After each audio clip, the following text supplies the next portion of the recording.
We're flash butt welding for the M-1 rail streetcar project.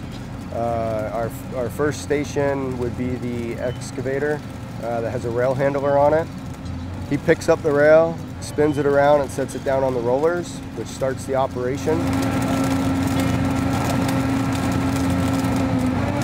The next station is polishing both ends of the rail.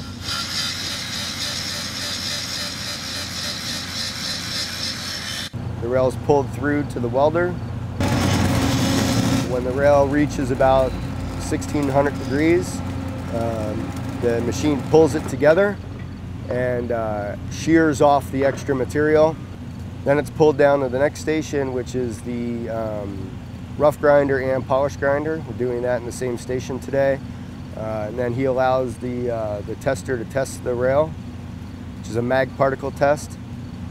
After the weld is passed, it's pulled down, and we do that 6 times to weld 7 strings together, which gives us 560 foot length.